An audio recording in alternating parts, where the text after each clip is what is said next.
Well, in 2020, I guess for just about any team, it's hard to know what other teams that are in baseball, what they're doing, teams outside of the region here. So for some help on what the Dodgers and what fans can expect with these 2020 Brewers, 2020, we haven't seen the Brewers. We haven't seen them in quite some time now. We're calling in a big gun.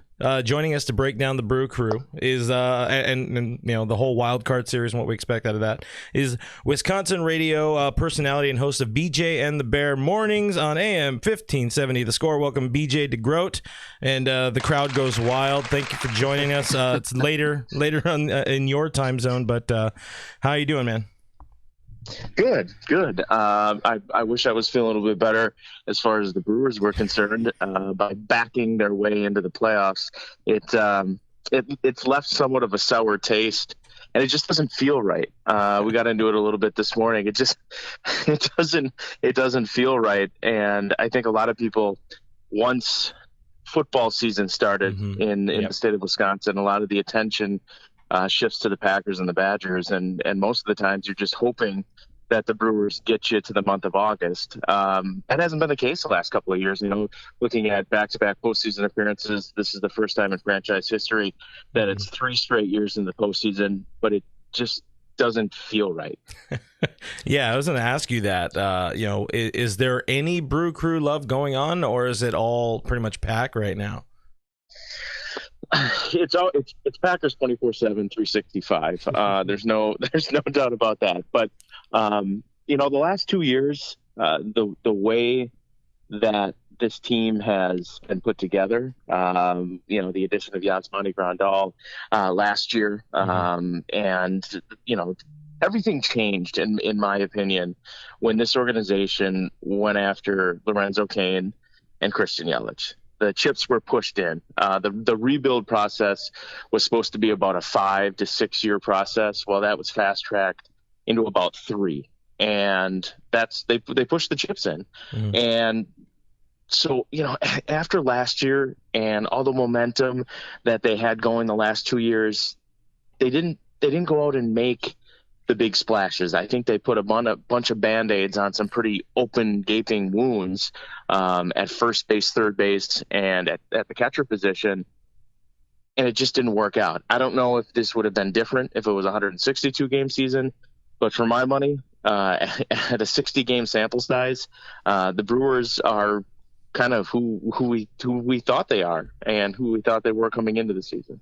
You kind of explained it a little bit, BJ, but you were kind of saying as the 8 seed, kind of just backing their way into the playoffs, you're taking on a powerhouse like the Dodgers. Obviously, the Dodgers, they've sat across MLB power rankings since even before the whole pandemic was going on. So, and I don't think that's changed much since then. But as a fan, as somebody who's around the fans and hearing from them, do you almost feel like there's kind of like an underdog mentality? Like hey, the expectations are kind of low. Does that play in your favor a little bit, do you think? Oh, I would think for sure from a player's perspective, from an organizational perspective, absolutely. I think fans are sitting back going, you know what, this is a team that's below 500. If they happen to do something great, if not, the realistic expectations are, look, we can turn our attention to the Packers fully by the time Thursday night ends. This team has been so bad offensively this year. When you look at any major statistical category, they're near the bottom, aside from home runs, and they happen to do a pretty good job of drawing base walks. So, but other than that, they're darn near leading the league in strikeouts. They're barely above the Mendoza line as a team, and they struggle so bad offensively. But again, looking at this lineup and looking from top to bottom, 1 through 9, you kind of expect that. And then you sprinkle in the out of a different planet Christian Yelich that decided to show up for the 2020 season. It has really been a struggle offensively. I feel like that's kind of just a plague with potential NL MVP candidates the last couple of years, or this year, I should say, because Cody Bellinger, I don't know if you've watched much of Cody Bellinger lately, but I wouldn't be too afraid of him coming into this series. So one of the things... Yeah, and I know... Oh, go ahead. Oh, go ahead. No, you can go for it. A lot of people probably downplayed this a little bit because it wasn't a major career-threatening injury. But I don't necessarily know if Christian Yelich was 100% either this year, coming back from the kneecap injury. So I think that definitely played a part into it. I think he's lost a little bit of confidence, and I don't know if that's whether he's second guessing his knee, but he has been so off his timing at the plate. You guys, you'll get a perfect look at it on Wednesday and Thursday. He is a far departure from the MVP from a couple of years ago. I like that. Only Wednesday and Thursday. We're assuming no Friday game, and Dodger fans will be happy to hear that. Kind of digging into the offensive struggles this year. Milwaukee, 6th worst offense in baseball, like you already talked about. There's a lot of broken pieces, but sometimes you can sort of look at, especially in a 60-game season, the old tale of 2 seasons is pretty much what we see on paper. What the Brewers are. Has there been anybody that stood out maybe in the last few games, few weeks, second half of the season, or is this it? They did make a few moves, decided to part ways with Justin Smoke. Jed Jerko has now been getting the majority of play at first base. They added Daniel Vogelbach, who at the time was batting .088. You heard that, .088 at the time of his acquisition. And he has actually been somewhat of a pleasant surprise, kind of in the form of what saw him get to the All-Star game last year. He hits for power. He looks like somebody plucked out of a bar in northern Wisconsin off a softball team. Yeah. And, he's actually been a pretty pleasant surprise. But again, you look up and down the lineup. You have a light hitting shortstop in Orlando Arcia, who has actually been somewhat of a bright spot this year. He's really rebounded. That was an issue the last 2 years. You can deal with what he's going to give you defensively, of course, but could you deal with the inadequacies at the plate? And this year he's been actually pretty good. I was pushing from the beginning a youth movement on that infield with the addition of Luis Urias, who had a little bit of a slow start as he was dealing with some COVID issues at the beginning of the season. I was hoping they would just run him, Arcia, and Keston Hiura from third to second throughout the whole year, but they've kind of pinballed that third base position. There really hasn't been a set lineup as I think Craig Counsell's been searching and shuffling around for a little bit of offense. And much to everybody's chagrin, Eric Sogard has decided to pick up the bat and hit here late in the season. So he's actually coming in batting a little bit better than his 209 average would indicate. Yeah, I mean, we all know how much come postseason. I mean, obviously in a 60-game season, we don't have any experience with it, but we all know how much riding hot streaks matters. I think there's a few guys in our lineup who you look at the Dodgers and you're like, wow, what a crappy season you had. And then you look at the past couple of games and you're like, all right, you have the potential to be pretty good in the playoffs. You might even get a starting playoff spot. So you never know what you're going to get in the playoff time. So it's always an exciting thing. One of those things that we wanted to talk about was we know what your bullpen's capable of. We'll talk about that. We know what your bullpen's capable of. But when we looked at your starting rotation, we looked at everything that was going on with it. Initially, when we were thinking about you as a potential playoff opponent, it's like, okay, not a bad starting rotation. And then Corbin Burns has to go out and get a little hurt. So what's going on with him right now that you know of? Well, it's an oblique injury. He's on that 10-day DL.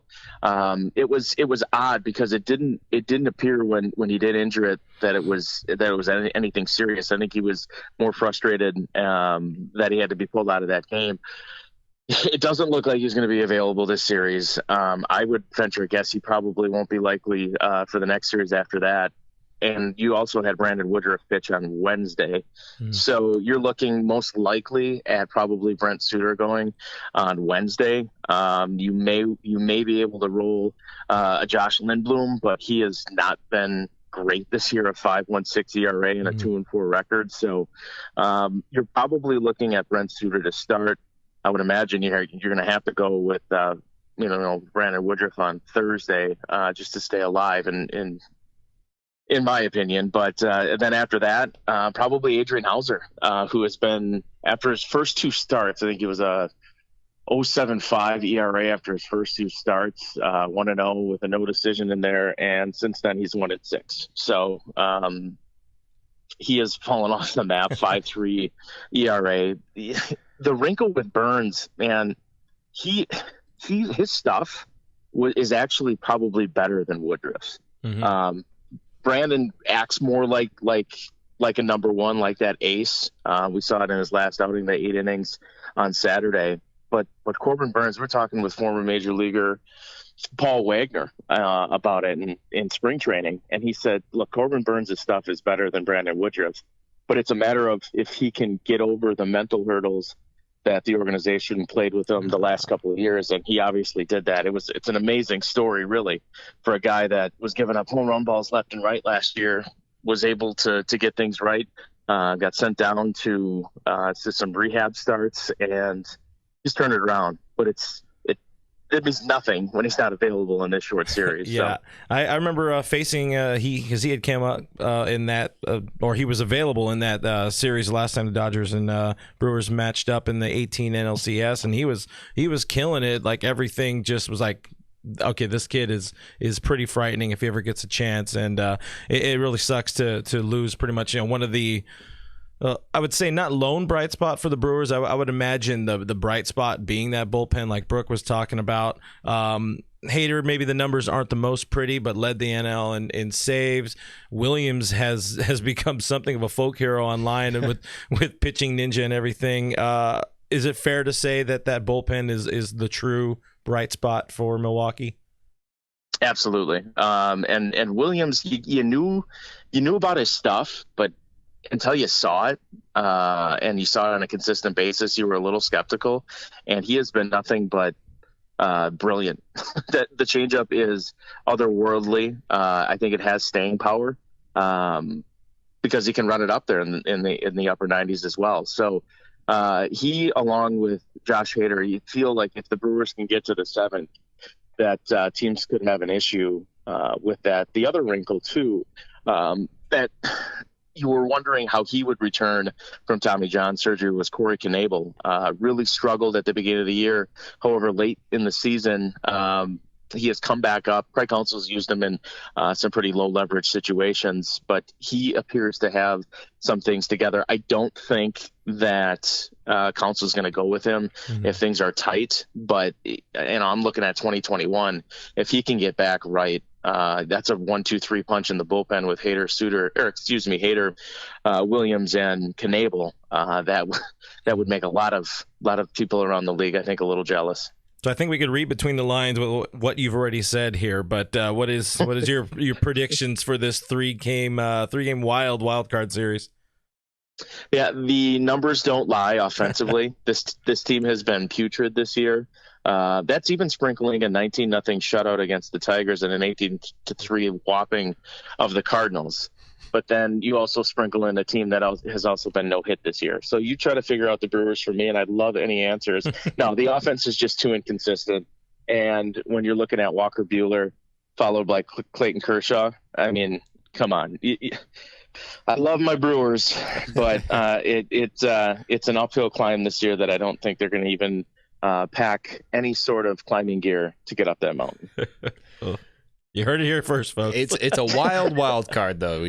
We'll give you some hope here before we let you go, because we want to let you leave on a positive note. I'll give you a little bit of hope. I mean, anything could happen in a 3-game series, man. It's a weird year. No one knows what the hell's going to happen. So we'll let you go on that note. But before we let you go, I mean, this is something that we've been talking about literally nonstop. I think you and I, Clint. What happened at Miller Park last week with the dude who came onto the field? For sure. So we heard about this story. I don't know if it was just a police report or there, were certain reports coming out that some individual broke into Miller Park, and I think they labeled it caused some damage on the field and then left. So that completely underplayed what the video had. Right, the video is wild. It's so crazy. He strolls in. He probably could have made it around the pro shop as well, gotten out with some gear as well. But then he takes the John Deere tractor, digging holes all over the place. I would imagine there was some sort of drugs involved. I haven't read the full report on it, but when that came out last week, WISN down in Milwaukee had an open request record, and I think I saw it in the afternoon. And I immediately sent it to our afternoon guys and said, this video is wild. This needs to be what you guys talk about for your entire show, is this lunatic that breaks into Miller Park and digs up a bunch of holes. Yeah, that video was wild. I mean, in such a weird season, I felt like I just needed that video so bad in my life. I'm like, what is happening? How did this guy get into a stadium? Why was his first instinct to go to the John Deere thing, start digging up holes? It's just great all around. And who left the keys there? Like, what's going on? Right. That guy's a legend, man. And we've heard stories from across the minor league baseball. I think they're was it somebody out by you guys that broke into a stadium and then stayed like in one of the suites for a couple of days? Yeah. I don't know what it was. And then you got the Red Sox game with the guy climbing up on the green monster. It's just a wild year, man. Fans just really want to get into ball games or something. Yeah, just great. Cool. Yeah, man, it's crazy. Absolutely crazy. It's very, very 2020. Well, we hope we get you back to your Packers next weekend and you don't have to bother anymore with the Brew Crew. It makes it that much easier. BJ Degroot, we appreciate your time, man. You got it. Appreciate it, guys. Thanks, man. Easy.